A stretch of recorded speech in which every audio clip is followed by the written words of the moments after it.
everyone. Today we're doing some cylinder head porting, something a little bit different.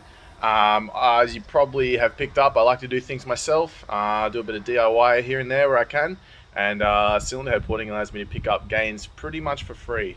The cost of a couple of cartridge rolls and carbide bits and some electricity, I guess, isn't too much for the gains you get. So I want to start by saying I'm no master porter, I'm no professional, but I do take pride in my work, and I've done a lot of theory over the years.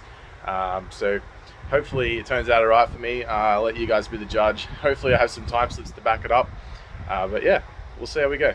So we'll go over and have a look at the utensils, I'll say, the things that I use to do the porting itself. It's all pretty much stuff off eBay. You can pick up most of it off eBay. Yeah, it's pretty cheap stuff, so I don't think you can't do it. Everyone can do it, and I want to see a lot more of you guys doing it. It's definitely fun, and it's extremely satisfying when you get it right. To know you've done something yourself, it's a pretty good feeling.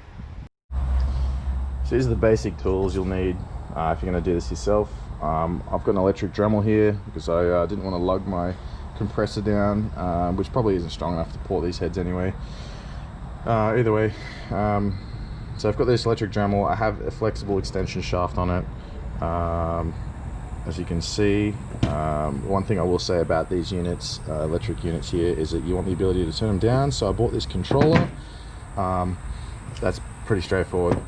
Just plugs straight in. It's a variable potential that allows you to drop the voltage. Got my calipers, things like that, measuring tools, sandpaper for polishing. Polishing combustion chambers, probably the exhaust ports as well on these heads. A bunch of different cartridge rolls here. This would be like the main meat of what I use to actually do the porting, because I'm not going to hog these heads out, so to speak, and really remove a bucket load of material, I'll say, and change the port configuration too much. I probably won't be using the burrs as much. I might use them to blend the bowls a little bit, get into some tight spaces, but generally, unless you're doing some pretty hectic port work, I won't use those. However, I might use them on the dividers in the middle to remove material a little bit quicker. Yeah, so various different shapes and sizes. The cone ones are quite good to getting it into the bowls, around the guides and stuff like that. But they're all in varying grits. So for me, I like to start, like most people, like a 60 grit or something like this. Allows you to take off more material more quickly, and as you want to smooth the surface out, there's a massive debate about this, and I'm not going to go into it too much other than what you see me do. Everyone likes to do porting their own way. I'm going to get a million people telling me they like to do it another way, and a million people that like to do it the same way as me. But either way, each to their own. Anyway, so I'm going to be polishing some of this, and the way you need to polish is to start at a coarse grit, move to a fine grit. I'll use the black and the white rouge to get the polish I want, using these buffing wheels and the polishing pads here. That's basically what I'm going to be using. But for you guys, if you want to start, do some like light cleanups on your ports, I'd recommend the cartridge rolls. Get a couple cartridge rolls off eBay. They're not that expensive. Probably the cone type to start off with. You don't have to polish it or smooth it if you don't want to. If you're using a carbureted engine with a wet manifold, that kind of thing, you probably don't want to be smoothing your your intake ports too much anyway.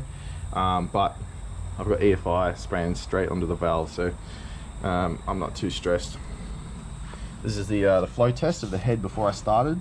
So I always like to quantify my gains, so this is how I'm going to quantify my gains for you guys here. As you can see here, I flowed just up around 260. I think it was 262 CFM peak at 480 lift it was, and the exhaust was around 190. There you go. If you want to pause that and have a look at the figures here, disregard the intake here. We've got exhaust and intake below it, just a typo. The peak numbers here highlighted in red. It's at 28 inches, industry standard. Either way, we'll retest this afterwards and quantify the gains. I also have at home, I have a pretty basic flow bench setup.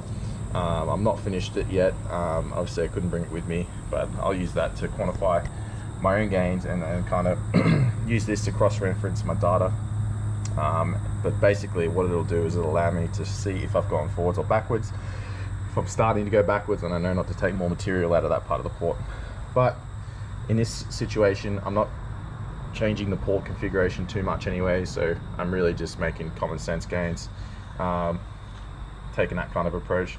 But the reason I started doing these videos is because I really wanted to encourage particularly the newer guys to the scene, the younger guys. Like myself, when I was younger, I was daunted by a lot of tasks such as this. I paid people to port heads for me, put ported heads on cars, put the heads on myself, you know, put the cam in, dialed the cam in, did things like that. And over the years I just did more and more until I was building engines and this and that. Not a professional, just do it for the hobby and the love of it. But yeah, I just want to show you guys that it's quite an easy thing to do. You're really just removing material and sculpting, I suppose. So plenty of gains to be had, and it's literally free plus the cost of some eBay bits and pieces here. So have a go yourselves. So I'll just show you the cylinder head here that we're porting, or one of the cylinder heads. This is a Boss260 unit. I've just started one of these chambers here, given it a bit of a polish up, just unshrouded the exhaust valves here, as you can see, just slightly. Anyway, we're going to go ahead, we're going to clean the ports up. These transitions in here are pretty average. I've seen a lot worse, but short turn isn't too bad, but there's a bit of a lip in there. Just going to clean it up, slightly enlarge it, and I mean very slightly. It's not going to be a massive port. I'm not going to be spinning 10,000 RPM, so I don't need it to be huge. These support a lot of flow, sorry, a lot of flow as it is, and a lot of RPM in a 5.4 litre. I will say that everybody has a different opinion on how to port a cylinder head. I'm making pretty minor changes to this one, just cleaning it up, slightly larger. I don't know if I'll try and if I can make 300 CFM out of this thing, make it, you know, flow pretty much what a Cody head flows, then I'll be pretty stoked. You know, I want to go quick, so take advantage of the cams that I'm using, get the RPM I want. But yeah, we'll see.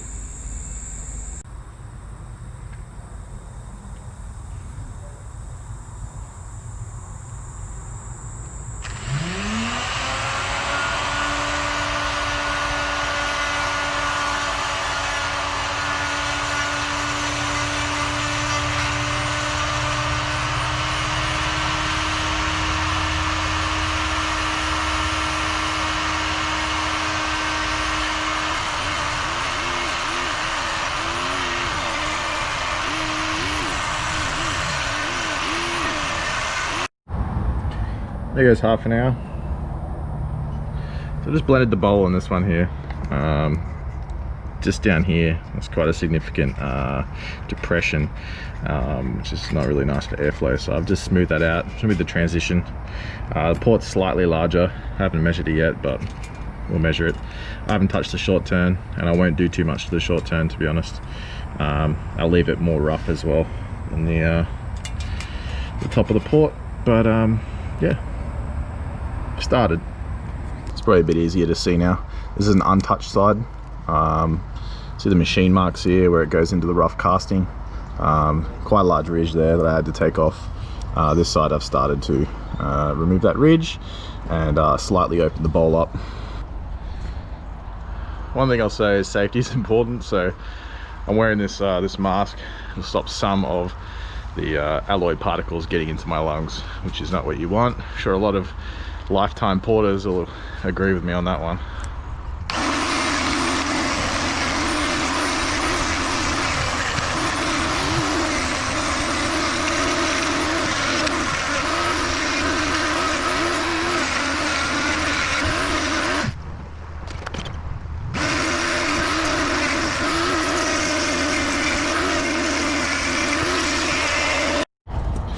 If you guys can see this here, I've already done this side, but this here is what's left of the depression. That dark bit is a depression from where the they've cut the valve seat in into the port here, and it's left like well, I guess just a ridge in here. So what I'm doing is I'm lifting the roof to be basically remove this ridge, so this low point now becomes the low point for the whole roof of the port there. and basically, you know, that's good because it increases the height of the port, but also gets rid of that disgusting little ridge there at probably the fastest part of the port, disrupting my airflow. So a little bit more and it'll be gone. I'll start with the bowls and I'll move through to the rest of the intake and blend it all. And over to the finished port. As you can see, you could stop here. You definitely could stop here. You'll probably make most of your gains in what I've just done, but as you can see, the casting marks up on the inside here follow the ridge all the way up. They need to be sorted out as well. So I'm going to go ahead, I'll continue lifting the roof as much as I have already, the whole way through the port, and yeah, we'll do that. This next part, I'm going to use this extension here with a cartridge roll. It's a 60 grit as well. I don't have any non-tapered cartridge rolls in 60, so I have to use this tapered one, but it still should work alright. I'm just going to use this to remove the casting lines within the port there and lift the roof just slightly. Yeah, but it gives you a little bit extra length, as you can see. Just come around like this. Anyway.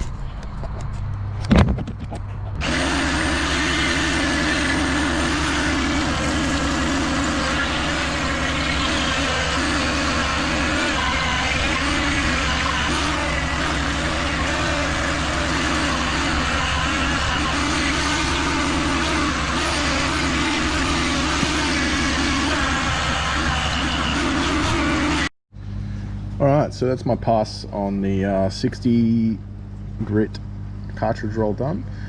Took a few rolls to do it, but I've got all the casting flash off. I've opened the ports up just slightly, around 3% it looks like. Yeah, I'll see if I can give you a look in here.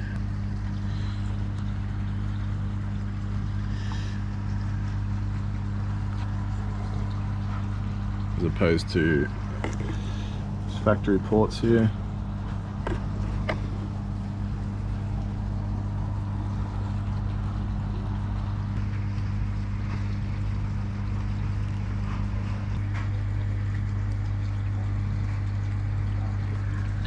Now I'm going to go over them with the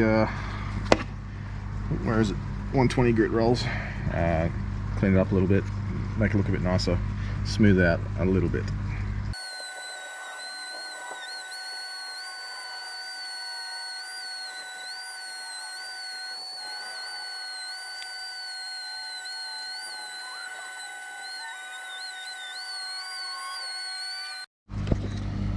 Alright, so I've just finished my pass on the 120 grit. Starting to look a bit nicer now, more aesthetic, especially when you compare it to the old port, which you can't really see here. But yeah, now it's time for another pass with something finer. I didn't actually do the floor, I didn't do the short turn with the 120, I left that at 60 grit, like I was explaining before. That's just to allow the air to grab it a little bit nicer, and be directed onto the face of the valve rather than shooting across to the top of the port.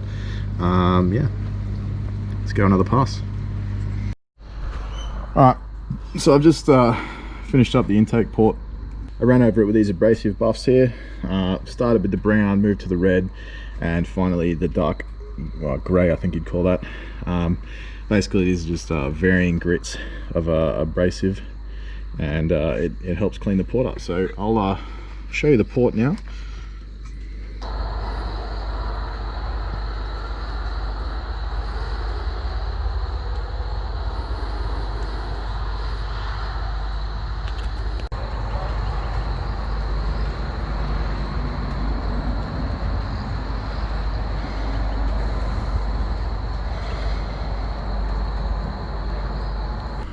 It's the old intake, the factory ports.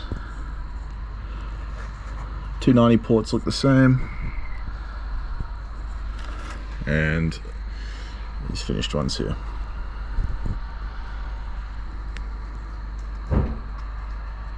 So in all, I'm pretty happy with that.